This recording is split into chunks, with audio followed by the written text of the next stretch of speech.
যে শুধুমাত্র এই সুগার মামি, এই বুড়ো এই মহিলাটার জন্য আমার এত সুখে সাজানো সংসার, আমার গার্ডিয়ান, আমার husband, he was not only my husband, he was my everything. আমার ফ্রেন্ড বলেন, ভালোবাসার মানুষ বলেন, গার্ডিয়ান বলেন, মাথা গোজার ঠাই বলেন, একটা বট গাছের মতোই ছিল। আমার কাছে নিজেকে খুব অসহায় মনে হয় যখন আমি একা থাকি বাসায়, যখন আমি একা ড্রাইভ করে বাসায় ফিরি শো শেষ করে, যখন আমি একা খেতে বসি। আমার খুব খারাপ লাগে, শুধু নিজের জন্যও না, বাচ্চার জন্যও খারাপ লাগে যখন বাচ্চা প্রশ্ন করে যে আমার পাপা কোথায়। ও তো বোঝে না, এক প্রশ্ন 100 বার করে। তো আমি অনেক সময় মিথ্যা বলতে হয় যে সে অনেক চালাক, আমার মেয়ে তো অনেক আপডেট, বোঝে অনেক কিছু। বলে যে পাপা তো বিদেশে চলে গেছে অন্য কাউকে নিয়ে, পাপা তো বিয়ে করে ফেলছে, পাপা সেখানে ঘুরতেছে, মানে অনেক ও এমন এমন কিছু কথা বলে, ওটা শুনে আরো বেশি খারাপ লাগে। তো যাই হোক, আমি আসলে একটু ইমোশনাল হয়ে গেছিলাম, সরি।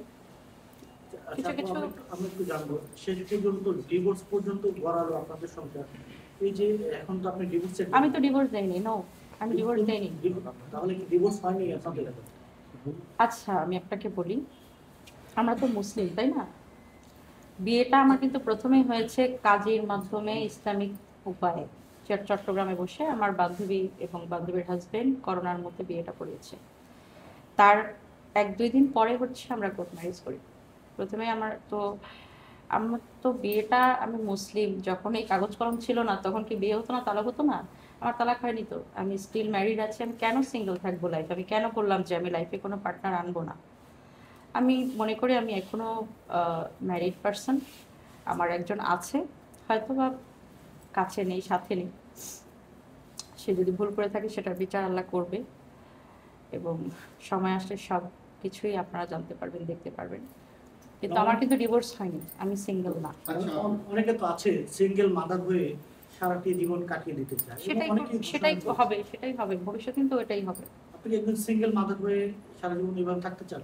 থাকতে চাই বলতে এখনো পর্যন্ত আমার সিদ্ধান্ত আমি চেঞ্জ করি না সাধারণত, যতই কষ্ট হোক, ক্ষতি হোক।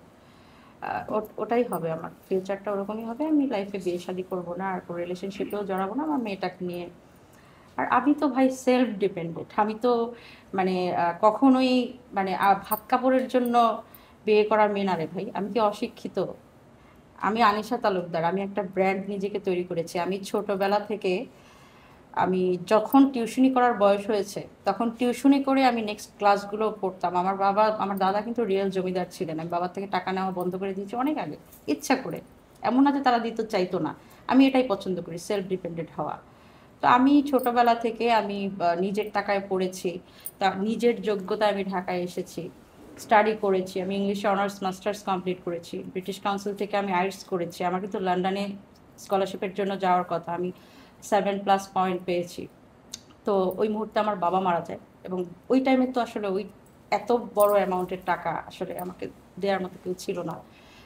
দ্যাটস ওয়াই আমার স্টাডিটা ওখানে ব্রেক হয়ে যায়, আমি গানে বেশি মনোনিবেশ করি। তো যাই হোক, আমি তো ভাত কাপড়ের জন্য বিয়ে করিনি আসলে। আমি নিজেই যোগ্যতা সম্পন্ন, নিজেই নিজেকে চালাতে পারি, এবং আমার মতো অনেক নারী আছে বাংলাদেশে যারা নিজের সেলফ ডিপেন্ডেন্ট, এবং আমার মেয়েটাকেও আমি পড়াতে পারবো, সব আমিই পারবো। বাট যদি আমার জায়গায় এমন কোনো মেয়ে হতো যে কিনা খুব সাধারণ একটা মেয়ে, গ্রামের, জামাইয়ের উপর ডিপেন্ড করে আসতো ঢাকা শহরে, এই মেয়েটা বাচ্চা নিয়ে কই যেত? আপু একটা প্রশ্ন আমার শুধু, আমরা দেখেছি বাবু একটা প্রশ্ন করতেছে ভাই, যে মিডিয়াতে কাজ করতে গেলে আসলে অনেক স্যাক্রিফাইস করতে হয়। এমন কিছু ভাইয়া পেয়েছে আপনার কাছ থেকে যার মাধ্যমে ভিতর থেকে কষ্ট পেয়ে আপনার থেকে আলাদা হয়েছে, মানে বুঝতে পারছেন প্রশ্নটা আমার কি? না, আমি ক্লিয়ারলি বুঝতে পেরেছি। আমার কখনো কোনো পরকীয়া ছিল না, কারণ আমি এক্সট্রা ম্যারিটাল অ্যাফেয়ার্স ছোটোবেলা থেকেই অপছন্দ করি। আর আমি যখন গ্রামের বাড়িতে ছিলাম বরিশালে, ওই টাইমেও কোনো ছেলেও যদি আমাকে এসে, মানে আমার একটা মজার ঘটনাই বলি। মলম নামে একটা ছেলে ছিল আমাদের এলাকায়, নামটা বলে দিলাম। সেই ছেলেটা একটা মটোরোলা ছোট ফোন এনে ঠোঙায় করে, আমি তখন স্কুলে পড়ি, ক্লাস 6-এ দিল। তো সাধারণত আমার সব বান্ধবীরা কিন্তু অ্যাকসেপ্ট করতো এবং গোপনে প্রেম করে বেড়াচ্ছিল, ওই টাইমে সবাই প্রেমে ব্যস্ত। আমি একটু ডিফারেন্ট ক্যারেক্টারই ছিলাম, আমি সেটা নিয়ে আমার আম্মুকে দিলাম, নালিশ দিলাম যে মলম আমাকে ফোন দিছে, ও কিছু বলেন। তো আমার আম্মু আব্বু গিয়ে ওর বাসায় গিয়ে একদম ধুয়ে দিয়ে আসছে। তো আমি ছোটবেলা থেকে একটু প্রেম বিরোধী ছিলাম, মানে আমাকে ওভাবেই বড় করা হয়েছে। তো বড় হয়ে ঢাকায় যখন আসলাম আমি তখনও আসলে কোনো রিলেশনশিপে জড়াইনি। বাট একটা পর্যায়ে গিয়ে আমার একটা মানে প্রেমের মতো হয়, বাট এটা ফ্যামিলিক্যাল ভাবে, মানে একটা লোক আমাকে পছন্দ করতো, ওনার সাথে ভবিষ্যতে বিয়ে হবে এরকম একটা ভাইবস ছিল।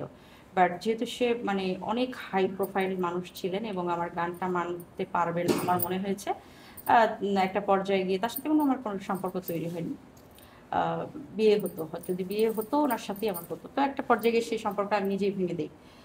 তারপরে রিলেশনশিপ আমার কারোর সাথে প্রেম এরকম দহরম কারোর সাথেই হয়নি। আমার হাজবেন্ডের সাথে বিয়ে হলো, তাও প্রেম ছাড়া নর্মালি বিয়ে হয়েছে। আর এই 6 বছরের রিলেশনশিপে কেউ বলতে পারবে না বা এমন কোনো প্রমাণ, একটা ছবি বা একটা কিছু দেখাতে পারবে না যে আমার কারোর সাথে রিলেশনশিপ ছিল বা আছে। আচ্ছা, এখন আসি মিডিয়ার ব্যাপারে। মিডিয়াতে হচ্ছে সিঁড়ি বেয়ে উপরে ওঠার জন্য অনেকে অনেক গিভেন্টিকে রাজি হয়ে যায়। তো আমার প্রথম যে চলার পথে যে স্টেপটা ছিল